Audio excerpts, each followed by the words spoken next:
Analisis rasio keuangan merupakan dasar untuk menilai dan menganalisa prestasi operasi perusahaan. Analisis rasio dapat digunakan sebagai kerangka kerja perencanaan dan pengendalian keuangan.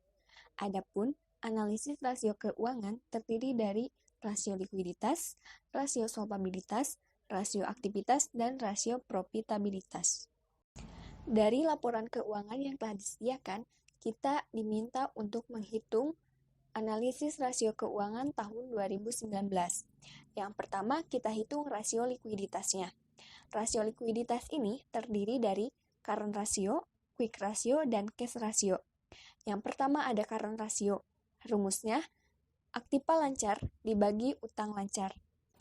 Jumlah aktiva lancarnya yaitu 1.840.000 dibagi dengan jumlah utang lancarnya yaitu 720.000 dikali 100% sama dengan 255,5%. Yang kedua ada quick ratio, rumusnya aktiva lancar dikurangi persediaan ditambah beban dibayar di muka dibagi utang lancar. Nominal jumlahnya kita lihat dari laporan yang telah disediakan. Jadi, quick ratio sama dengan 1.840.000 dikurangi 700.000 ditambah 90.000 dibagi 720.000. Hasilnya adalah 145,8%. Yang ketiga ada cash ratio. Rumusnya, kas ditambah efek dibagi utang lancar. Karena pada laporan yang telah disediakan tidak terdapat efek, maka rumusnya kas dibagi utang lancar, yaitu 100.000 dibagi 720.000 dikali 100% sama dengan 13,88%. Nah, rasio likuiditas ini hasil perhitungannya menunjukkan seberapa besar kemampuan perusahaan untuk membayar utang lancarnya dengan menggunakan aktiva lancarnya. Selanjutnya, ada rasio solvabilitas, terdiri dari debt to total asset dan debt to equity ratio. Yang pertama, debt to total asset, rumusnya total utang dibagi total aktiva.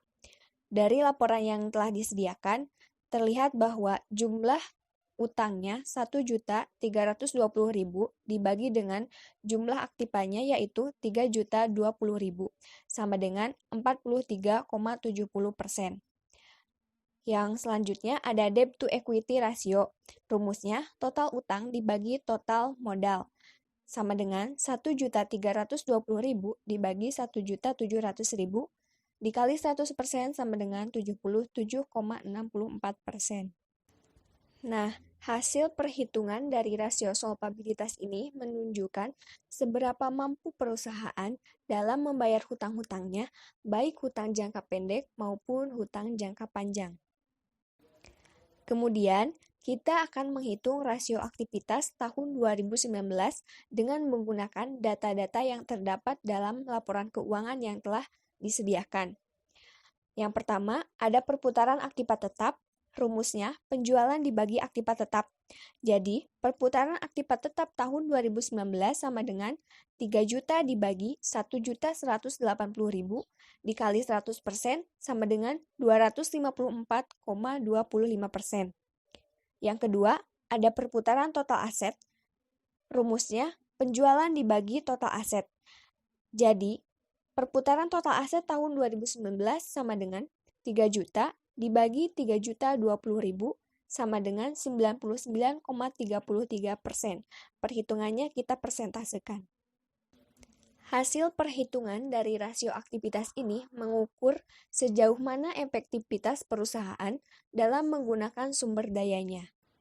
Yang terakhir, kita akan menghitung rasio profitabilitas tahun 2019 dengan menggunakan data-data yang ada di laporan keuangan yang telah disediakan. Yang pertama, ada gross profit margin. Rumusnya, penjualan dikurangi HPP dibagi penjualan. Jadi, 3 juta dikurangi 1.950 dibagi 3 juta dikali 100%, hasilnya adalah 35%. Kemudian yang kedua, ada net profit margin, yaitu rumusnya laba setelah pajak dibagi dengan penjualan. Jadi, net profit margin tahun 2019 sama dengan 210.000 dibagi dengan 3 juta. Hasilnya adalah 7%. Yang ketiga ada return on investment. Rumusnya, laba setelah pajak dibagi dengan total aset. Jadi, 210.000 dibagi 3.020.000 hasilnya adalah 6,9%. Yang keempat, return on equity. Rumusnya, laba setelah pajak dibagi dengan modal. Jadi, 210.000 dibagi 1.700.000 hasilnya 12,35%. Pada rasio profitabilitas ini, perhitungannya sama dijadikan persentase. Perhitungan rasio profitabilitas ini bertujuan untuk mengukur efektivitas manajemen secara keseluruhan yang ditunjukkan oleh besar kecilnya tingkat keuntungan yang diperoleh dalam hubungannya dengan penjualan maupun investasi.